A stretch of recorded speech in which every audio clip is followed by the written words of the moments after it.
কেৱল প্ৰেমিক প্ৰেমিকাৰ মাজতে ভালপোৱা নাথাকে প্ৰতিটো আন্তৰিক সম্পৰ্কৰ মাজত ভালপোৱা নিহিত হৈ থাকে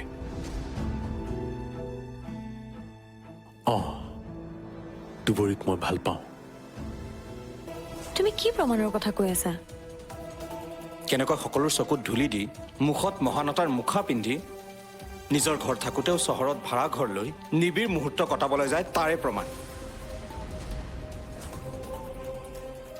তাৰ পাছতো যদি তুমি মোক কোৱা যে দুবৰী এজনী ভাল ছোৱালী মই মানি ল'ম নেকি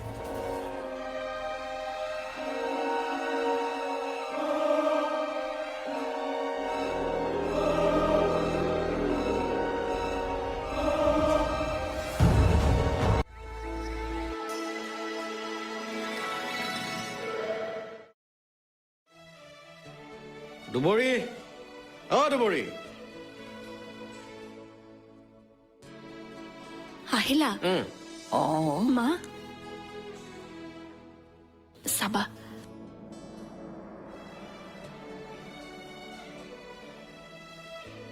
লাইক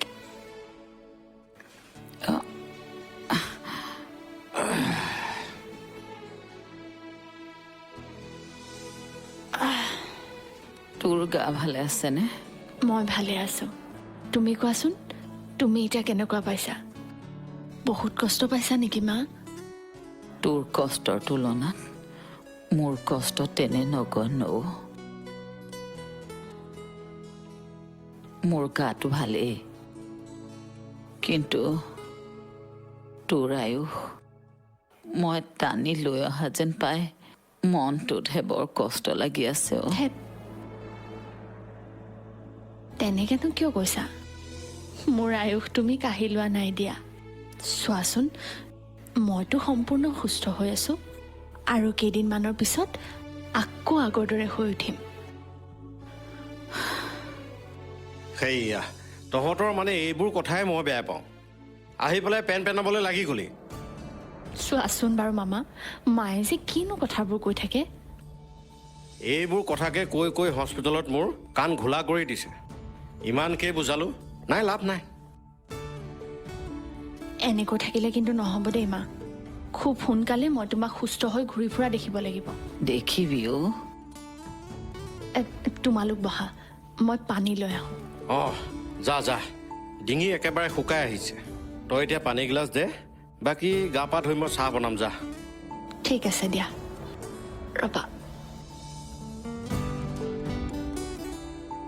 ভদ্ৰ তাই বাৰু আগৰ নিচিনা হৈ উঠিবনে হেই কিয় নুঠিব তই মিছাই চিন্তা কৰি নাথাকিবিচোন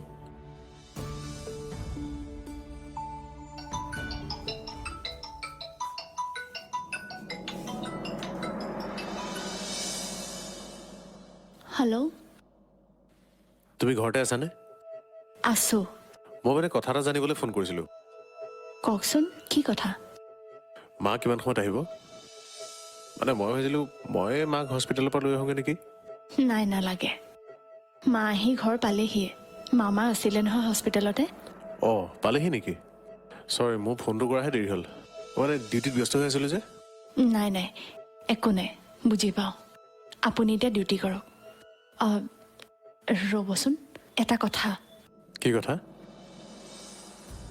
এতিয়াৰ পৰা আপুনি যিমান পাৰে আমাক এৰাই চলিবলৈ চেষ্টা কৰিব মানে তুমি কথাটো মানে মই আপোনাক কথাটো বহুত চিন্তা কৰিহে কৈছোঁ নালাগে তুমি ইমানকৈ চিন্তা কৰিব মই কি কৰিব লাগে কৰিম নহয় আপুনি কথাটো বুজা নাই মই আচলতে নাই তুমি মোক একো কথা বুজাব নালাগে তুমি কি কথা ভাবি কথাখিনি কৈছা সেইটো মই বুজি পাইছোঁ চোৱা তুমি এটা কথা মনত ৰাখিবা মোৰো এটা মগজু আছে আৰু মগজুটো কেনেকৈ চম্ভালিব লাগে সেইটো কথা মই জানো কি কৰিব লাগে কি কৰিব নালাগে সেইবোৰ কথা ভাবিব পৰা ক্ষমতা মোৰ আছে মই সকলোৰে ভালৰ কথা ভাবিহে কথাটো ক'লোঁ যদি পাৰে মোৰ কথাটো ৰাখিব এতিয়া ৰাখোঁ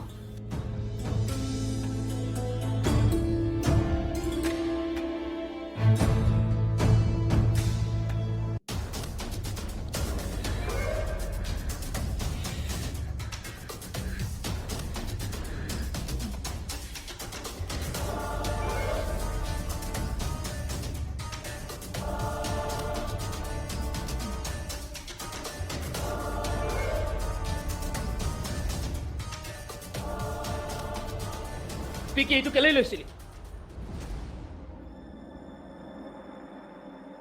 মাৰিবৰ বাবে কাক? মোক কি? ছুচাইড কৰিব বিচাৰিছিলোঁ। পৰা নাই বে। পাগল হৈছ? কি ফাল্টু কথা কৈ আছ তই? পাগল হৈছো মই। মোৰ অলপো জীয়াই থাকিবলৈ ইচ্ছা নাই, জাননে তই? মাৰিম, মাৰি পেলাব খোজো নিজকে। বলিয়ালিখন নকৰিবি বে। ইমান ফাষ্ট্ৰেটেড হ'লে কেনেকৈ হ'ব? নহ'ব, একো নহ'ব আমাৰ লাইফত। আমাৰ লাইফ বৰবাদ হৈ গ'ল। মনে মনে থাকচোন তই। আৰে কেনেকৈ মনে মনে থাকোঁ কচোন? তই কি ভাব আমি ইয়াৰ পৰা ওলাই যোৱাৰ পিছত আগৰ দৰে জীয়াই থাকিব পাৰিম জানো? কিয় নোৱাৰিবি? নোৱাৰোঁ, সকলো ফিনিছ হৈ গ'ল বে। এনেকৈ জীয়াই থাকি কি কৰিম কচোন? উফ, ইমান নিগেটিভ কথাবোৰ কৈ নাথাকিবিচোন। ঐৰাজ ব'ল, আমি দুটা ক'ৰবালৈ গুচি যাওঁ, য'ত আমি শান্তিৰে উশাহ ল'ব পাৰোঁ। সকলো ঠিক হৈ যাব, টেনশ্যন নল'বি। অলপ মাত্ৰ টেনশ্যন।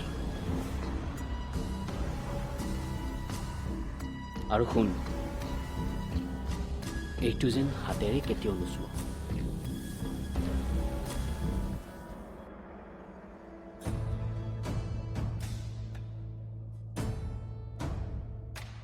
মা, কি ভাবি আছানো? মই তোমাক শুবলৈহে কৈ গৈছিলোঁ। কিমাননো শুবিও? সম্পূৰ্ণ সুস্থ হৈ নুঠালৈকে অলপমানতো ৰেষ্ট কৰিবই লাগিব। আৰু তই? মই অলৰেডি বহুত ৰেষ্ট কৰিলোঁ। হস্পিটেলৰ পৰা অহাৰ পৰা দেউতাই মোক একোৱেই কৰিবলৈ দিয়া নাই। দেউতাৰো বহুত কষ্ট হৈছে। নাই, মই এতিয়া সুস্থ হৈছোঁ নহয়, সকলো কামেই কৰিব পাৰিছোঁ। তই গাৰ জোৰেৰে সকলোবোৰ কাম কৰিবলৈ নাযাবি।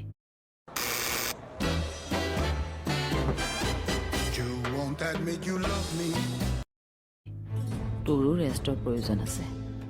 তুমি সেইবোৰ অকণো চিন্তা নকৰিবা, মোৰ এতিয়া একো অসুবিধা নাই। তই এইবোৰ মনৰ জোৰেৰে কৈ আছ। ইমান ডাঙৰ অপাৰেশ্যন এটা হ'ল, তই ইমান সোনকালে কেনেকৈ ভাল পাবি ক? পাবি নহয়, পালোঁ। তইনো আৰু মোৰ কাৰণে এইবোৰ কিয় কৰিলি কচোন? মোৰ বয়স হৈছে, তোৰ সন্মুখত গোটেই জীৱনটো পৰি আছে। তোমালোকেই যদি নাথাকা, মোৰনো জীৱনটো থাকি কি হ'ব কোৱা? তই এই মোৰ সাহ কেনেকৈ কৰিলি দুবৰি? তোমালোকক মই কোনো কাৰণতে হেৰুৱাব নোখোজোঁ। কিন্তু তই জানো আমাক ধৰি ৰাখোঁ বুলিয়ে ৰাখিব পাৰিবি? এতিয়া আমাৰ বয়স হৈছে, এদিনটো মা প্লিজ, সেইবোৰ কথা আৰু নক'বা। মই তোমালোকক কেতিয়াও হেৰুৱাব নোখোজোঁ।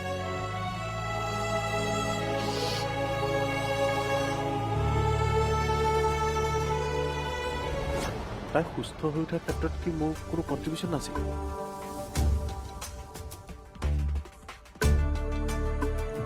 তোমাৰ দৰে কৰ্মী এগৰাকী পালে মই ভালহে পাম। আচলতে মোৰ ঘৰত সময়বোৰ কিবা নাজানোপৰাই লাগিছে। অনবৰতে মনটো কিবা ডিষ্টাৰ্ব হৈ থাকে। সেইকাৰণে ভাবিছোঁ মই বুজিছোঁ তোমাৰ মনৰ অৱস্থাটোৰ কথা।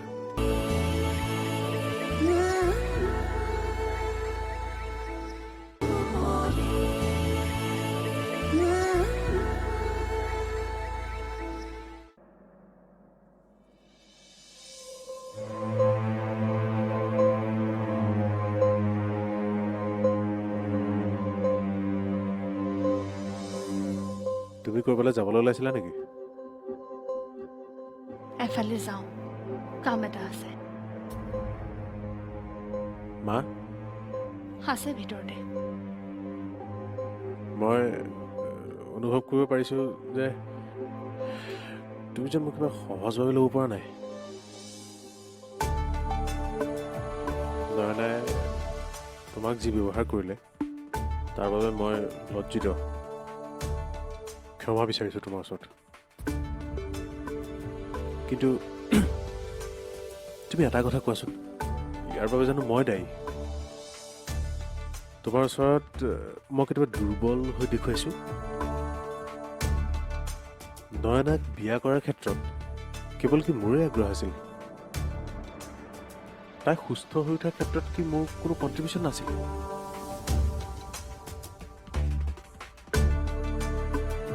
বাৰু মা এতিয়া কেনে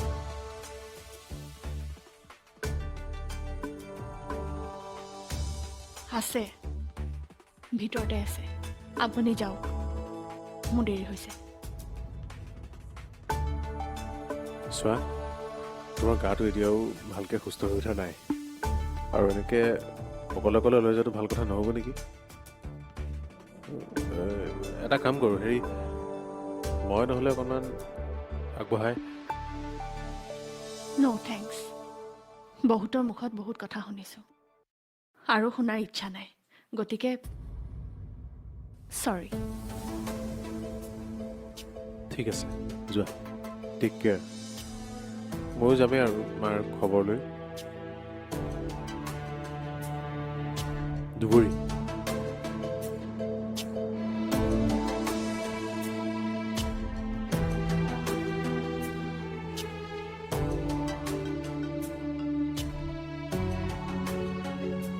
বহুতে বহুত কথা কোৱা বুলি ক'লা যে আৰু কোনোবাই কিবা কৈছে নেকি সেইবোৰ নুসুধিব প্লিজ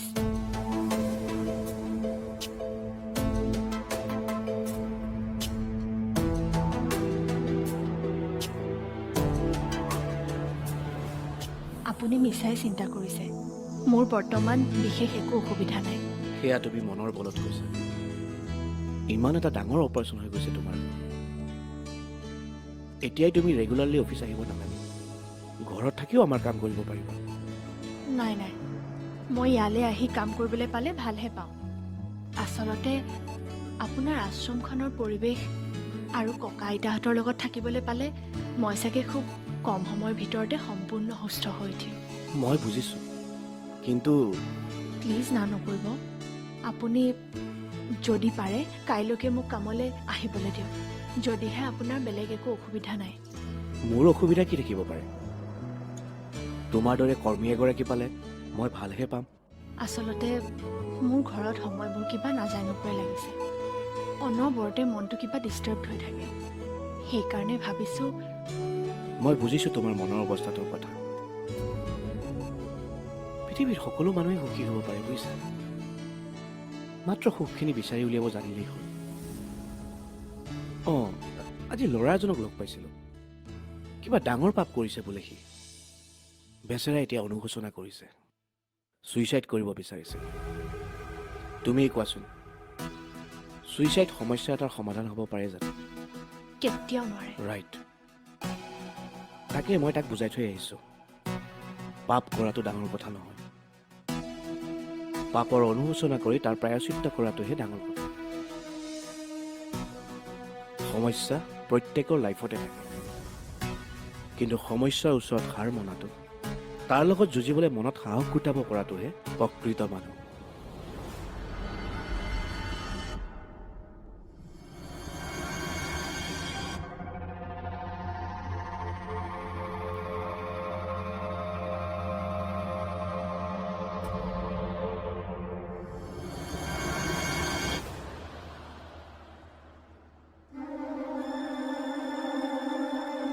কি হ'ল কি লাগে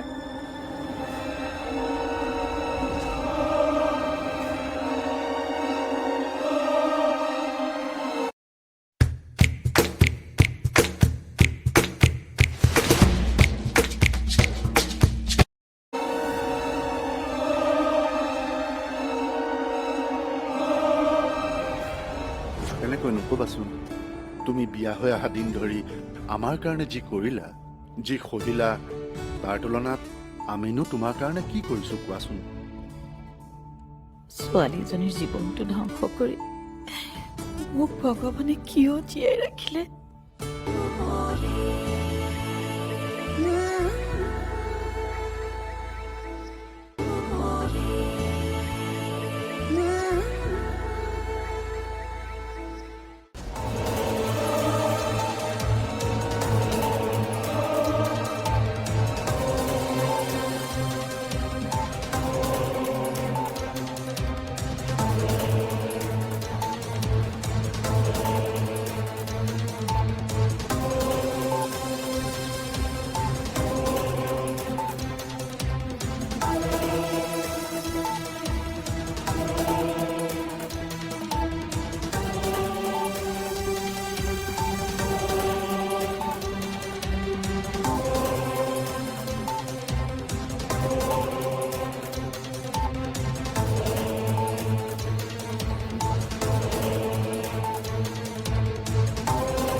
নাজানো কি দৰকাৰ আছিল।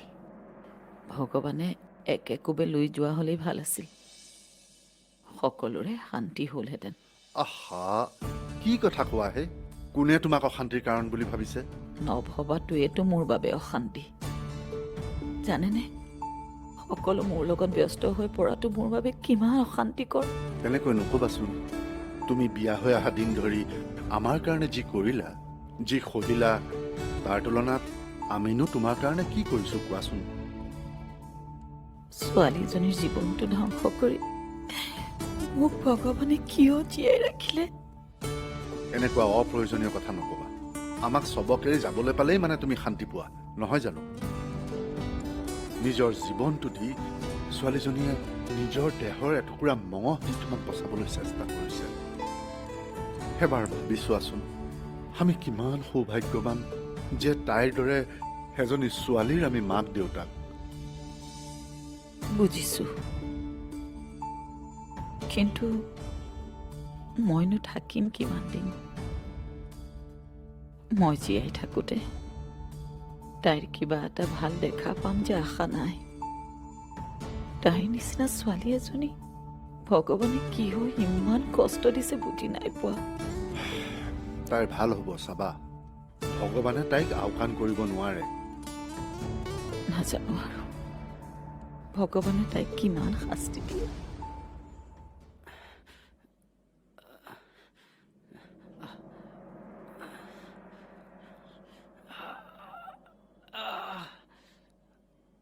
ক, কাৰ সৈতে কাম কৰিছ? কোনে পঠাইছিল তোক তালৈ? নাই ছাৰ, সেইবোৰ মই একো নাজানো। কোনেও মোক কলৈকো পঠোৱা নাই ছাৰ। একদম মিছা নামাতিবি। ছাৰে যি সুধিছে একদম সঁচা কথাবোৰ কৈ দে, নহ'লে নামাৰিব ছাৰ, মই একো দুখ কৰা নাই। তই যদি একোৱেই কৰা নাই তালৈ কিয় গৈছিলি? কি কাম আছিল তাত তোৰ? ভাড়াঘৰ এটা বিচাৰি গৈছিলোঁ ছাৰ।